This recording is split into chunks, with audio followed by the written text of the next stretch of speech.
bienvenue à toutes et à tous pour cette nouvelle exploration de nos sources. Aujourd'hui, on plonge dans un sujet assez complexe et souvent demandé, les circonstances entourant la mort de William Branham. Bonjour. Oui, et c'est vrai que dès qu'on aborde Branham, on est frappé par une chose, rien ne semble vraiment normal au sens commun du terme. C'est exactement ça. Et sa mort ne fait pas exception. On va essayer de démêler un peu tout ça, parce qu'il y a beaucoup de questions, de théories qui circulent encore aujourd'hui. Tout à fait. Pour bien comprendre, il faut se remettre dans le contexte de fin 1965. Ses disciples étaient vraiment dans une attente quasi fébrile. Ah oui, ils attendaient les fameuses révélations finales, n'est-ce pas? Les 7 tonnerres, la foi de l'enlèvement, tout ça pour échapper au jugement dernier qu'il annonçait imminent. Exactement. Alors imaginez le choc. Le prophète, celui qui devait leur donner la clé, disparaît brutalement. Ça a dû être un séisme psychologique, une confusion totale pour beaucoup d'entre eux. On peut utiliser l'image d'une pièce de théâtre, peut-être. Une intrigue super complexe, plein de fils narratifs, tout monte vers un grand final promis, et là, paf, le rideau tombe avant la fin. C'est une bonne analogie. Sauf que le public normal, bon, il serait déçu, il râlerait peut-être, mais il sortirait de la salle. Là, une partie des disciples a refusé que le rideau tombe. Ils ont, essayé de continuer la pièce eux-mêmes, en quelque sorte. Et c'est ce qu'on va examiner. On a différentes sources pour ça, Des témoignages directs, notamment la fameuse lettre de sa fille, Sarah Branham, qui est sortie bien plus tard. Oui, une lettre assez explosive, publiée vers la fin des années 80, début 90. Très importante. On a aussi des recherches sur ces dernières années, ses déplacements, le contenu de ses derniers sermons. Le but, c'est vraiment de séparer les faits avérés des légendes et de voir ce qui tient la route. Alors, commençons par ces dernières années, les années 60.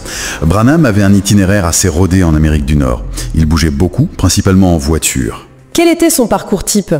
C'était souvent Arizona, Californie, puis remonter vers l'Ouest canadien, le Midwest, passage obligé par Jeffersonville, sa base historique dans l'Indiana. D'accord.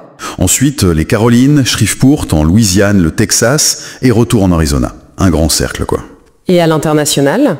Pratiquement plus rien après les années 50, c'est ça. Il y a eu un petit voyage aux Caraïbes en 60, et puis cette tentative en Afrique du Sud en 65. Mais ça a coincé pour les visas, du coup ça s'est transformé plus en safari et visite privée qu'en campagne d'évangélisation. On sentait un recentrage, oui. Et ces derniers serments marquants ? Shreveport, novembre 65.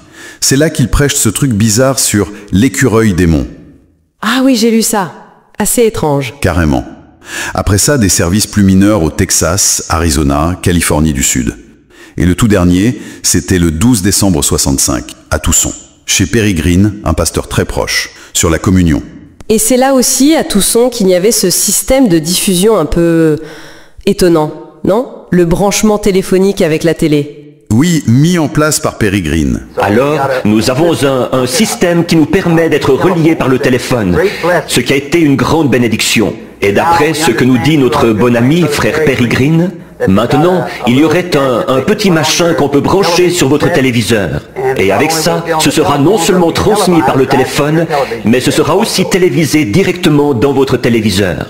Ils sont en train de se renseigner là-dessus. Maintenant, il y aurait un petit machin qu'on peut brancher sur votre téléviseur. Et avec ça, ce sera non seulement transmis par le téléphone, mais ce sera aussi télévisé directement dans votre téléviseur. C'est assez ironique quand on sait que Branham condamnait souvent la télévision dans ses sermons. Ça montre peut-être une certaine flexibilité ou une tension par rapport à la modernité pour diffuser le message. Au-delà de la logistique, il y a aussi le contenu de ces derniers messages qui interpellent. Il parle de sa vie comme d'une maison de peste. Oui, et son désir d'en sortir. J'ai un ami assis juste là, Monsieur Dow, qui a eu 93 ans il y a quelques jours. Regardez-le maintenant. Dans 40 ou 45 ans, ce serait moi. Maintenant, rajoutez-lui encore 40 ans. Vous iriez où? La seule. Il parle de sa vie comme d'une maison de peste. Je suis content qu'il y ait quelque chose pour nous faire sortir de cette maison de pestiférée. Oui, et son désir d'en sortir. Il y a une porte ouverte. Elle s'appelle la mort. Bon, après coup, les fidèles y ont vu une prophétie de sa mort. Mais objectivement, ça sonne aussi beaucoup comme une détresse psychologique profonde, peut-être même des idées suicidaires. Un jour, j'ai entrepris de me suicider, mais le coup de fusil ne partait même pas. Je l'ai ensuite dirigé ailleurs et j'ai tiré un coup. C'était Dieu qui prenait soin du don. Just like Moses, Quand il, tout comme Moïse, he couldn't run away from it. il ne pouvait pas fuir cela. God will find you wherever you are. Dieu mettra la main sur vous. Où que vous soyez, He'll find you. il mettra la main sur vous. Cette détresse, elle semble s'accentuer après l'assassinat de Kennedy, non? Oui, Vous parlez du président Kennedy qui s'est fait tirer dessus. J'ai eu à être gardé plusieurs fois pour éviter de me faire tirer dessus à partir d'un télescope infrarouge et peut-être à 300 ou 400 yards, 274 mètres ou 365,7 mètres de distance. On a envoyé un mot, des télégrammes écrits partout. Nous t'aurons ce soir et des choses semblables qui se passent. Cette détresse, elle semble s'accentuer après l'assassinat de Kennedy, non? oui, clairement. Il y a une paranoïa qui monte. Il dit des choses comme s'ils m'abattent, ils n'arrêteront jamais ce message. C'est sur Bond. S'ils m'abattent, ou quoi qu'ils puissent faire, ils n'arrêteront jamais ce message. Voyez, il continuera quand même. Voyez, il est déjà diffusé. Il y a cette crainte peut-être du gouvernement. Faut dire que certains de ses associés, comme Roy Davis, un type au passé assez chargé, lié au clan, étaient dans le viseur des autorités fédérales. Ça pouvait jouer, en effet. Et puis son mode de vie, toujours entre deux endroits, Tucson, Jeffersonville, ça le rendait difficile à localiser, peut-être volontairement. C'est possible, mais il faut être clair. Interpréter une détresse psychologique ou des idées noires comme un signe divin, c'est une erreur d'analyse. Ce sont des signes de souffrance, point. Pas une preuve de sainteté. Venons-en au jour de l'accident. Décembre 1965. La famille est en voiture, de Tucson vers Jeffersonville pour Noël. C'est ça. Et juste avant l'accident, d'après le témoignage oculaire de Sarah Branham dans sa lettre, il y a une dispute familiale d'une violence inouïe. Elle décrit son père comme étant dans une rage folle, c'est ça, hein? Très agité. Exactement. Apparemment, il était tellement furieux qu'il n'aurait même pas fini son repas au restaurant juste avant de reprendre la route. Et la cause de cette colère? Il y a des rumeurs qui persistent, notamment sur sa fille Rebecca, non? Oui, la légende dit qu'il désapprouvait une relation ou un projet de Rebecca. Certains ont même avancé le nom de Peregrine, mais sans preuve solide. Ce que Sarah confirme dans sa lettre, c'est une grosse tension. Parce que Rebecca voulait rester à Tucson, peut-être chez une certaine Betty Collins, Branham aurait eu des coups de fil très houleux à ce sujet avant de partir. Et le plus glaçant, c'est ce que Sarah rapporte des propos de son père dans la voiture, hein. Oui, elle le cite criant « Je vais exposer beaucoup de choses et de noms cette fois ». Et sa femme, Meda, terrifiée, qui le supplie « Please Bill, please Bill ». Il faut comprendre la dynamique entre eux aussi. Meda était persuadée que son cancer passé était une punition divine pour l'avoir contredit, donc une menace de son mari. Ce n'était pas juste une colère passagère, c'était une menace d'humiliation publique, une menace de détruire des réputations publiquement, une ambiance terrible. Et Sarah note aussi un détail surprenant. Son frère Joseph n'était pas dans leur voiture. Non, il était dans la seconde voiture avec Billy Paul, le fils aîné et manager. Sarah dit que c'était inhabituel. Certains y ont vu une preuve de préméditation, mais bon. L'explication la plus simple, c'est peut-être qu'on voulait l'éloigner de la dispute, non? C'est le plus probable, oui, pour le protéger de la violence de l'échange. Et c'est dans ce contexte de rage et de tension extrême que l'accident survient. Une collision frontale. Sur la LE 60, près de Friona, au Texas. Et le témoignage de Sarah est capital. Elle dit que son père, en pleine engueulade, a tourné la tête pour regarder Meda juste au moment de l'impact. Donc, il ne regardait pas la route. Les conséquences sont immédiates et dramatiques. Oui, le conducteur de l'autre voiture, un jeune homme, Jimmy Ramos, est tué sur le coup. Un de ses passagers est très gravement blessé aussi. Et dans la voiture de Branham. C'est l'horreur. Branham est éjecté à travers le pare-brise. Blessures multiples, écrasement du corps, traumatisme crânien très sévère. Meda est aussi gravement touchée, fracture, contusion. Sarah s'en tire un peu mieux. Quand on voit les photos de l'épave, surtout le break de Branham, c'est impressionnant de se dire qu'il est survécu à l'impact initial. Le côté conducteur est complètement enfoncé. Oui, mais il faut se souvenir de la construction des voitures de l'époque. Des châssis en acier très costauds, sur toute la longueur. Ah oui. Dans ce choc frontal, c'est châssis contre châssis. La voiture de Ramos, sans doute plus légère, a plié. Le break de Branham, plus lourd, a mieux résisté structurellement, même si les dégâts sont énormes. Et les ceintures ? Probablement pas attachées à l'avant, c'était pas encore systématique. Du coup, Branham a été projeté violemment vers l'avant, peut-être sur le capot qui se déformait, puis à travers le pare-brise. La désincarnation a pris presque 2 heures apparemment.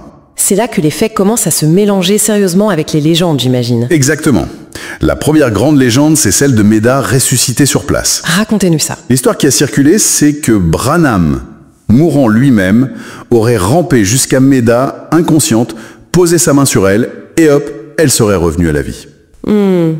Ça paraît compliqué, vu l'état décrit de Branham. C'est le moins qu'on puisse dire. Écrasé, trauma crânien majeur, improbable qu'il soit conscient, et encore moins capable de ramper et faire un miracle. Et surtout, Méda et Sarah étaient elles aussi inconscientes. Elles se sont réveillées à l'hôpital sans aucun souvenir de ça. Méda ne l'a jamais confirmé. Et il y a cet article de journal qui dit qu'elle allait satisfaisant fin décembre. Oui, un journal local du 30 décembre 65. Ça contredit un peu l'excuse donnée plus tard pour retarder l'enterrement jusqu'en avril 66. Attendre qu'elle soit complètement remise pour y assister. Si elle allait satisfaisant fin décembre, bon. L'autre grosse légende, c'est celle du conducteur de l'autre voiture, Jimmy Ramos. Ivre, c'est ça? Me voilà. Affirmation répétée en boucle pendant des décennies par les leaders du message. Sauf qu'il n'y a rien. Zéro preuve. Aucune mention dans les journaux d'époque, ni dans les rapports d'accident, ni sur les certificats de décès. Rien, nada. C'est quand même fou. Et l'ironie, c'est que le seul témoignage direct, celui de Sarah, pointe la distraction de Branham lui-même, en pleine colère. Conduite distraite, conduite ivre, le danger est le même au final. Propager cette fausse accusation sur Ramos pendant 60 ans, ça pose quand même question sur les titres de certains, non? On a aussi vu passer des théories d'assassinat, non? Clan, mafia, colonia dignidad. Mais franchement, ça tient pas bien la route. La famille Ramos existait, c'était pas des fantômes. Et la méthode, un accident frontal avec toute la famille dans la voiture, c'est pas très pro comme assassinat ciblé. L'étrangeté vient plus de la réaction de la secte après que de l'accident lui-même. Donc Branham est transporté à l'hôpital d'Amarillo, au Texas. Dans quel état, Gilles? Désespéré. Le certificat de décès est très précis. Contusion cérébrale sévère, œdème cérébral massif, le cerveau qui gonfle, thrombose cérébrale, un caillot. Médicalement, avec ça, il était quasi certainement dans un coma profond et irréversible dès le début. Ce qui remet en cause tous les récits de visites où il aurait parlé, donné des instructions. Exactement. Comment aurait-il pu avoir des conversations cohérentes dans cet état? C'est physiologiquement très très improbable. On peut penser que ces histoires de derniers messages ont été embellies, disons. Peut-être pour capter un peu de son aura. Sarah Branham mentionne aussi des choses troublantes à l'hôpital, non? Une histoire de transfusion. Oui, elle raconte qu'il fallait du sang d'un groupe rare pour son père, et elle s'étonne que Billy Paul n'ait pas proposé le sien. Mais surtout, elle découvre que Billy Paul a fait transférer la WBEA, l'association qui gérait tout l'argent. L'argent du ministère, oui. Vers une autre structure. Et ça, pendant que son père était encore en vie, mais inconscient. Et la signature sur les papiers? C'était quoi? William Branham Jr. Attendez. Junior. Mais le père, c'était William Marion Branham, pas Senior. Alors, soit c'est une erreur, soit Billy Paul a utilisé un nom inexact, disons, pour faire passer ce transfert en urgence. Ça sent la manœuvre financière un peu opaque, non? C'est extrêmement troublant, oui. Pendant ce temps-là, à l'extérieur de l'hôpital, c'est la panique chez les fidèles. Le prophète va mourir et il n'a pas livré le secret final. La fameuse foi de l'enlèvement. Il la cherche partout, c'est ça? Dans ses notes? Oui, surtout dans les notes d'un sermon qu'il n'a jamais prêché, la piste du serpent. Ils sont persuadés que la clé est là-dedans. Mais on ne trouve rien au final, ni les notes, ni ses bibles à noter, ni les fameuses boîtes de témoignages de guérison. Tout ça a disparu. Ou n'a peut-être jamais existé sous la forme qu'il décrivait. C'est un peu comme les prophéties soi-disant scellées dans la pierre angulaire de son église, à Jeffersonville, jamais retrouvées non plus. Les explications dans le mouvement Billy Paul a tout caché, les anges ont tout emporté. C'est le genre de choses qu'on entend. L'hypothèse la plus simple, c'est peut-être que ces preuves matérielles massives n'ont jamais vraiment existé. Il avait tendance à affirmer des choses invérifiables, comme quand il disait que c'était illégal de publier des témoignages de guérison aux USA, ce qui est faux. Et je dis à mes frères et sœurs, citoyens du Kentucky, qui sont ici ainsi que ceux des États voisins, que Dieu dans le ciel a accompli juste dans nos propres réunions des choses dont les témoignages rempliraient des caisses et des caisses. Et quiconque d'entre vous a lu dans n'importe quel livre ou dans un quelconque document que nous avons publié, il s'agit là des témoignages véridiques attestés par des médecins et les hommes des lois. Sinon, ce serait illégal de les publier. Je fais très attention à ce que je fais en ce qui concerne le royaume de Dieu. He went for his own. He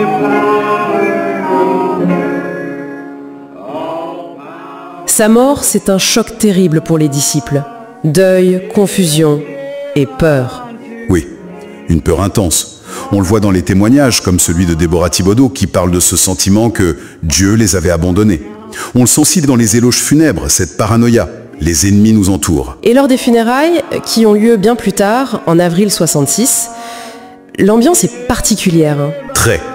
Il y a une attente énorme. Beaucoup croient sincèrement qu'il va ressusciter là, pendant la cérémonie. On chante « Only Believe », son hymne, avec une ferveur incroyable. Mais rien ne se passe. only believe all things are possible. Only believe. Only believe. Only believe. All things are possible. Et paradoxalement, c'est sa mort qui va vraiment lancer la secte telle qu'on la connaît aujourd'hui, le message. C'est un tournant, oui. Certains, comme le pasteur Banks Woods, voyant que les prophéties ne se réalisent pas, vont prendre leur distance. Mais la majorité va être récupérée par les lieutenants de Branham. Qui vont créer leur propre courant. Exactement. Chacun va un peu tirer la couverture à soi, réinterpréter les prophéties pour les faire coller à la nouvelle situation, comme celle sur la femme présidente qui revient sans cesse, et créer des factions parfois rivales. Le message, après Branham, c'est plus tout à fait le même que de son vivant. Donc si on résume, d'un côté les légendes m'aident à ressusciter le conducteur ivre. De l'autre, une réalité probable bien plus sombre. Branham enragé, distrait, causant l'accident, mourant dans le coma pendant que son fils gère les finances de manière discutable. C'est un fossé énorme, oui, entre le mythe et ce que les faits et témoignages suggèrent. Et pour finir, cette image que laisse la lettre de Sarah Branham est terrible, non ? Pas le prophète serein, mais un homme terminant sa vie dans une explosion de rage. C'est ça le dernier souvenir pour sa famille présente. C'est une image très forte et très dérangeante. Et on peut penser que c'est justement en occultant cette réalité-là, en la remplaçant par des histoires plus acceptables, plus héroïques, que le message post-mortem a pu se développer. En construisant une image quasi parfaite d'un homme qui était profondément faillible et visiblement instable. C'est ça. Et en faisant ça, ses successeurs ont peut-être créé quelque chose d'encore plus rigide, plus déconnecté. La question qui reste, c'est sur quoi repose une foi construite sur des secrets cachés et des légendes fabriquées. C'est peut-être là la vraie différence entre le mouvement du vivant de Branham et ou plutôt les sectes qui ont fleuri après sa mort. Une réflexion qui laisse matière à penser. Et la question centrale pour nous aujourd'hui, c'est vraiment de savoir comment appréhender cette fin. Est-ce qu'on doit la comprendre comme un accident tragique? Oui, mais résultant principalement de facteurs humains identifiables. Je pense notamment à l'état psychologique de William Branham, qui semblait très perturbé, et peut-être une distraction au volant. Ou bien est-ce que cette version, somme toute assez simple, masque une réalité plus complexe? Est-ce que les circonstances réelles ont été, disons, délibérément obscurcies par ses successeurs, peut-être par la création de légendes ou la dissimulation d'informations? Pour ma part, je vais soutenir que les preuves, elles convergent assez fortement vers un accident qui est directement lié à l'état émotionnel et sans doute à l'inattention de Branham lui-même au moment précis des faits. Et moi, je proposerais une lecture, disons, un peu différente. Mon angle, ce sera moins la cause initiale de l'accident lui-même que la manière dont tout ça a été géré et surtout raconté après. Je pense que cette gestion post-événement révèle une volonté, peut-être pas consciente au début, mais une volonté quand même, de manipuler la narration. Et ça a créé un halo de mystère qui va, à mon sens, bien au-delà d'un simple, quoique terrible, accident de la route. Alors, si vous me permettez de commencer, mon analyse, elle part d'un constat qui me semble assez simple en fait. La mort de William Branham, aussi dramatique soit-elle, elle trouve une explication qui est cohérente dans les facteurs humains qui l'ont précédé. Il faut vraiment mesurer son état psychologique à cette période. Les sources, elles sont claires là-dessus, elles évoquent de manière répétée ces propos très sombres. Vous savez, quand il qualifie sa propre vie de maison de peste, c'est une expression forte quand même. Une existence dont il semblait vouloir s'échapper, y compris par la mort peut-être. Cette détresse, elle a empiré, semble-t-il, après l'assassinat de Kennedy. Il y avait chez lui une peur palpable d'être lui aussi visé. Et puis il y a le jour même de l'accident. Là, le tableau est encore plus chargé. On a des témoignages directs, et notamment celui, qui est pour moi capital, de sa fille Sarah, qui était dans la voiture avec eux. Une atmosphère familiale extrêmement tendue. Une dispute violente. Branham est décrit comme hors de lui, menaçant même de révéler des noms une fois rentré à Jeffersonville. Et puis il y a ce détail crucial rapporté par Sarah. Au moment de l'impact, eh bien son père ne regardait pas la route. Non, il s'était tourné vers son épouse, Meda, qui était assise à côté de lui et qui était en pleurs. Alors cette distraction fatale, sur fond de colère intense, d'idées noires récurrentes, pour moi, ça rend l'hypothèse de sa responsabilité dans la collision non seulement plausible, mais centrale en fait. Je ne vois pas pourquoi on irait chercher plus loin. Des complots, des interventions surnaturelles. La convergence de ces éléments humains, elle suffit, je crois. Je comprends bien cette lecture qui est très centrée sur l'état psychologique de Branham et elle s'appuie sur des éléments troublants, j'en conviens tout à fait. Et le témoignage de Sarah est puissant. Cependant, mon approche, elle se focalise un peu différemment, moins sur ses causes immédiates que sur les conséquences et surtout sur la construction du récit qui a suivi l'événement. Ce qui me frappe personnellement, c'est la rapidité et aussi la nature des histoires qui ont circulé immédiatement après sa mort, et souvent propagées par des figures clés du message. Cela suggère, pour moi, une tentative, peut-être pas concertée au début, mais en tout cas délibérée à un moment donné, de modeler la perception de cet événement. Prenons quelques exemples concrets. D'abord, cette affirmation qui a été répétée pendant des années, que le conducteur de l'autre véhicule, ce jeune homme, Jimmy Ramos, était en état d'ivresse. Or, c'est une allégation qui ne trouve aucune confirmation. Ni dans les rapports de police qui existent, ni dans les articles de presse de l'époque qui ont couvert l'accident, ni même sur l'acte de décès. Rien. C'est donc, il faut le dire, une contre-vérité manifeste. Ensuite, il y a ce récit incroyable de Meda Branham qui aurait été ressuscité par son mari mourant, là, sur les lieux même de l'accident. Bon, médicalement parlant, c'est hautement improbable. Si on regarde la gravité des blessures cérébrales de Branham, l'acte de décès est très précis, contusion, œdème, thrombose. Il était très certainement dans le coma ou en tout cas inconscient très rapidement. D'ailleurs, Meda elle-même, elle a toujours dit ne pas se souvenir de ça. Elle s'est réveillée à l'hôpital.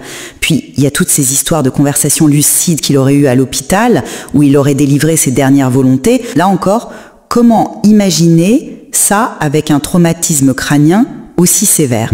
C'est difficilement compatible. Et si on ajoute à ça la disparition, jugée bien commode par certains, des notes du fameux sermon sur la piste du serpent et les manœuvres assez rapides de son fils, Billy Paul, pour prendre le contrôle de l'organisation WBA, qui était quand même l'entité légale et financière du mouvement, en utilisant apparemment un nom un peu ambigu sur les documents notariés. Eh bien, tout ça mis bout à bout, ça dessine un tableau où la manipulation de l'information semble avoir joué un rôle clé pour façonner l'héritage peut-être, et peut-être aussi pour masquer certains aspects un peu moins glorieux de cette fin tragique. Alors revenons un instant, si vous voulez bien, sur cet état de Branham et son lien direct avec l'accident. Vous reconnaissez vous-même que les éléments sont troublants. Le témoignage de Sarah, il est direct, il est précis, et il ne regardait pas la route. Bon, dans une collision frontale, c'est un facteur causal majeur, on ne peut pas le nier. Ajoutez à ça cet état de rage intense qui est documenté par la dispute juste avant, et son état dépressif antérieur, ses idées de maison de peste. La somme de ces facteurs, je le maintiens, elle suffit à expliquer une perte de contrôle fatale. Alors que ce soit un acte manqué sous le coup de l'émotion extrême, ou, et là c'est plus spéculatif, je vous l'accorde, mais ce n'est pas illogique dans le contexte, une forme de négligence presque suicidaire ou peut-être même un geste délibéré. Bon, je ne vais pas jusque-là, mais dans tous les cas, l'explication humaine reste la plus abuchiante, la plus parcimonieuse et surtout la mieux étayée par les témoignages directs. Le fait qu'il ait déplacé son fils Joseph dans une autre voiture juste avant le départ de Tucson, oui, ça peut interroger, mais ça peut aussi s'interpréter de multiples façons. Peut-être simplement pour l'éloigner d'une scène de ménage particulièrement violente, sans y voir forcément une préméditation morbide. Ça me semble une explication tout aussi plausible. Je nie absolument pas la détresse de Branham, ni le témoignage de Sarah sur la distraction au moment de l'impact. Ce sont des faits, ou du moins des témoignages forts. Mais la question que je pose, c'est plutôt, cet état, aussi réel fut-il, n'a-t-il pas servi consciemment ou inconsciemment d'ailleurs à occulter d'autres éléments? Ou bien n'a-t-il pas été instrumentalisé après coup pour forger un récit bien précis qui arrangeait peut-être certains? Vous mentionnez le déplacement de Joseph. C'est intéressant parce que Sarah elle-même, dans sa lettre où elle raconte ces événements terribles, elle souligne le caractère inhabituel de cette décision. Elle écrit, je cite de mémoire, « ce qui ne serait jamais arrivé à aucun autre moment ». Ce sont ces mots.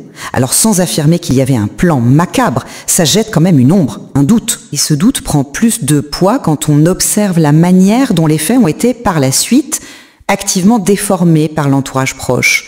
L'état psychologique de Branham, il explique peut-être sa perte de contrôle au volant, d'accord. Justement, parlons-en de cette histoire du conducteur ivre, hein. C'est un point, oui, vous avez raison, c'est absolument central. Parce que ça illustre parfaitement ce processus de désinformation. Les faits, ils sont têtus, comme on dit. Aucun rapport de police, et ils ont été établis pour un accident mortel impliquant plusieurs personnes. Aucun article de journal de l'époque. Et Dieu sait si les journaux locaux ont couvert l'accident ne fait la moindre mention d'alcool concernant ce jeune homme Jimmy Ramos. L'acte de décès, non plus, évidemment. C'est donc une fabrication, pure et simple. Et elle a été répétée, martelée pendant des décennies par des responsables importants du message. L'intention derrière ce mensonge, elle me semble transparente, non? Il s'agissait d'exonérer totalement William Branham de toute responsabilité dans l'accident, ce qui était peut-être difficile à admettre pour ses disciples, et de charger la barque de l'autre conducteur. Le transformer en bouc émissaire. Ça jette une lumière assez crue sur l'intégrité de ceux qui ont propagé cette fausse information, en toute connaissance de cause, on peut le supposer. Si l'alcool avait réellement été un facteur, compte tenu de la notoriété, même relative, de Branham et de la gravité de l'accident, ça aurait été mentionné dans la presse. C'était courant à l'époque pour des accidents impliquant des personnalités. Le silence absolu des sources contemporaines sur ce point est assourdissant. Ça signe le caractère inventé de cette histoire. Précisément là où je veux en venir. Cette fabrication avérée autour de Jimmy Ramos, ce n'est pas juste une petite anecdote, un détail. C'est la preuve tangible, pour moi, d'une manipulation délibérée de la vérité après la mort de Branham. Si les leaders du mouvement ont consciemment menti sur un élément aussi factuel, aussi vérifiable, parce qu'il suffisait de consulter les archives des journaux locaux ou les rapports de police pour voir que c'était faux, eh bien, ça nous oblige à nous interroger sur quoi d'autre ont-ils pu mentir? Sur quoi d'autre ont-ils pu dissimuler des informations ou déformer la réalité? Ça sape la confiance dans l'ensemble du récit officiel qui a été construit autour de sa mort et de ses derniers instants. La question n'est plus seulement de savoir si Branham était distrait, ou déprimé, ou en colère, mais de constater que ses successeurs ont activement falsifié les faits, quitte à réécrire l'histoire, même sur des points aussi graves que les circonstances d'un accident mortel. Abordons maintenant ces récits de miracles, post-accident, et la question de l'état de conscience réel de Branham à l'hôpital. L'histoire de Médard est suscitée au bord de la route, par un Branham agonisant. Bon, ça défie quand même la logique médicale la plus élémentaire, et surtout les faits rapportés. Son acte de décès, je le répète, est formel sur la nature des lésions cérébrales. Contusion, œdème, thrombose. Ce sont des blessures extrêmement graves. Elles induisent quasi inévitablement un coma profond et une perte de conscience immédiate, ou en tout cas très rapide après un tel choc. Imaginez qu'il ait pu, dans cet état-là, ramper, parler de façon intelligente et accomplir un acte surnaturel de résurrection, ça relève pour moi de la pure fantaisie de la géographie. Méda Branham elle-même, il faut le souligner, a toujours dit s'être réveillée à l'hôpital, sans aucun souvenir de l'accident lui-même, ni d'une quelconque intervention miraculeuse de son mari sur le lieu du drame. Quant aux prétendues conversations qu'il aurait eues sur son lit d'hôpital, dictant ses dernières instructions, comment un homme avec un tel traumatisme crânien, maintenu en vie artificiellement pendant plusieurs jours, 6 jours je crois, aurait-il pu tenir des discours cohérents et sensés? C'est médicalement très peu crédible. Ces histoires ressemblent fort à des embellissements postérieurs, voire à des inventions pures et simples créées pour les besoins de la cause. Oui, je suis tout à fait d'accord sur l'invraisemblance médicale de ces récits. C'est presque une évidence quand on regarde les faits médicaux. Mais là où j'insiste, c'est sur la fonction de ces légendes. Pourquoi ont-elles été créées? Pourquoi ont-elles circulé avec autant d'insistance? Elles n'ont pas été créées pour rien. D'une part, elles servent évidemment à renforcer l'aura quasi divine de Branham, le présenter comme un être exceptionnel, capable de miracles, même au seuil de la mort. C'est essentiel pour maintenir la ferveur des fidèles, surtout dans un moment de choc et de désarroi total. Mais d'autre part, et c'est peut-être là l'enjeu le plus stratégique, Ces histoires de dernières paroles ou d'instructions données depuis son lit d'hôpital malgré le coma, donc, elles servent à légitimer ceux qui prétendent d'en avoir été les dépositaires. Vous comprenez? En affirmant avoir eu un contact privilégié, unique avec le prophète mourant, certains leaders pouvaient asseoir leur propre autorité, orienter l'avenir du mouvement selon leur vue, en se réclamant de l'ultime volonté du prophète. N'oublions pas que cette période a été marquée par une lutte pour le contrôle de l'héritage. L'action rapide de Billy Paul pour sécuriser le contrôle de la WBEA, l'organisation centrale, est à cet égard très significative. Sarah Branham, d'ailleurs, elle relate des démarches notariales entreprises très vite après l'accident, utilisant un nom William Branham Jr. qui pouvait prêter à confusion, alors que son père était encore en vie, certes, mais totalement inconscient. Donc, ces miracles inventés, ces dernières paroles supposées, ce n'étaient pas juste de belles histoires, c'était aussi potentiellement des outils puissants pour gérer la succession et pour consolider le pouvoir au sein d'un mouvement soudainement décapité. Reste la question des documents disparus, et en particulier des fameuses notes pour ce sermon prophétique très attendu, la piste du serpent. Leur absence est souvent présentée comme la preuve d'une perte immense, voire d'une dissimulation de secrets cruciaux. Ça alimente toutes sortes de théories, bien sûr. Mais il y a une autre hypothèse, peut-être plus simple, mais tout aussi valable. Il est possible que ces notes n'aient jamais existé sous la forme achevée ou révolutionnaire qu'on leur prête a posteriori. Branham était connu pour sa prédication largement improvisée, inspirée sur le moment. Peut-être n'était-elle que quelques ébauches, quelques idées jetées sur le papier. Difficile de savoir. De la même manière, ces fameuses boîtes de témoignages de guérison miraculeuse, prétendument validées par des médecins, celles qu'il affirmait posséder mais qu'il était soi-disant illégal de publier. Une justification qui est pour le moins étrange, avouons-le. Eh bien, elles n'ont jamais fait surface après sa mort. Jamais. Si de telles preuves tangibles, extraordinaires avaient réellement existé, elles auraient constitué un trésor inestimable pour le mouvement, pour prouver sa légitimité. Ces miracles, pourquoi ne les a-t-on jamais produites? Leur absence persistante suggère qu'elles relevaient peut-être plus de l'effet d'annonce, de la rhétorique, que d'une réalité matérielle concrète.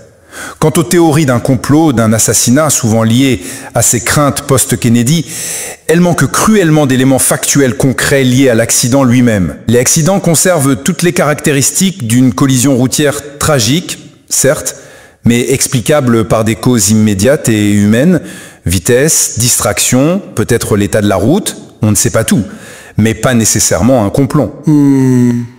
Que ces notes sur la piste du serpent ou que ces boîtes de témoignages aient physiquement existé sous une forme substantielle ou pas, d'une certaine manière, pour mon argument, c'est presque secondaire. Ce qui est révélateur, c'est la narration qui a été construite autour.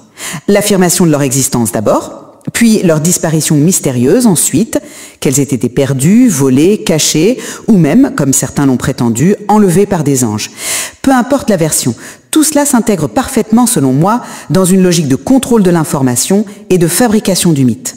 En soutenant que des révélations ultimes existaient, mais ont été perdues, eh bien les successeurs se donnaient le beau rôle d'une certaine façon. Ils devenaient les seuls interprètes légitimes de la pensée finale, mais jamais écrite, de Branham. Son risque d'être contredit par un texte qui aurait pu être potentiellement gênant ou ambigu ou qui aurait pu ouvrir la porte à d'autres interprétations qu'eux-mêmes ne contrôlaient pas. Cela maintenait les disciples dans une position de dépendance vis-à-vis de l'interprétation autorisée, celle donnée par les leaders en place, tout en ajoutant cette dimension de mystère, de tragédie inachevée autour de la mort du prophète. Donc la disparition, qu'elle soit réelle ou fictive, de ces documents a une fonction stratégique claire, à mon sens. Consolider le pouvoir des interprètes autoproclamés et entretenir une certaine confusion. Une confusion peut-être profitable à leur autorité, plutôt que de chercher la clarté à tout prix.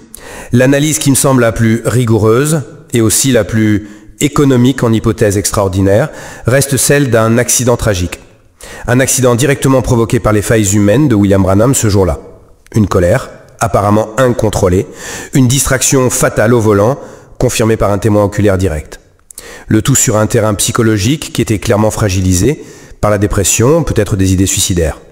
Les aspects qui peuvent paraître mystérieux ou surnaturels dans les récits qui ont suivi, eh bien, ils s'expliquent bien mieux, selon moi, comme des constructions narratives a posteriori. Des récits forgés par un mouvement en état de choc, oui, mais aussi soucieux de préserver à tout prix l'image idéalisée de son fondateur. Et confrontés, ils ne font pas l'oublier, à une délicate et sans doute complexe transition de pouvoir. Même si l'on accepte des causes humaines immédiates à l'accident, liées à l'état de Branham, et je ne les nie pas, on ne peut pas, pour autant, ignorer la gestion activement, et je pèse mes mots, manipulatrice de l'événement par certains leaders du message dans les jours, les semaines et les années qui ont suivi. La fabrication de l'histoire du conducteur ivre, ça c'est un fait. L'invention de miracles médicalement improbables. La gestion pour le moins opaque des documents potentiels et de l'organisation WBEA.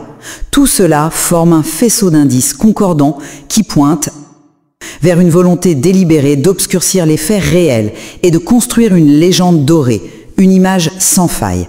Cette gestion post-mortem est en elle-même un fait historique aussi significatif que l'accident lui-même, parce qu'elle révèle les mécanismes de contrôle et de potentielle manipulation à l'œuvre au cœur de ce mouvement. Et ça laisse de nombreuses questions légitimes en suspens. Néanmoins, et je pense qu'on sera d'accord là-dessus, cet examen croisé des différentes couches de l'événement, l'effet Booth de la collision, ce témoignage oculaire clé de Sarah Branham qui est souvent sous-estimé ou interprété, et puis toutes les légendes qui ont été élaborées par la suite, eh bien tout cela nous offre un éclairage précieux, je pense. Mais aussi la nature dynamique, et parfois trouble, du mouvement qu'il a laissé derrière lui. Les sources disponibles, en tout cas, invitent certainement à poursuivre la réflexion et à continuer de creuser. Merci beaucoup pour cet éclairage détaillé. Merci à vous.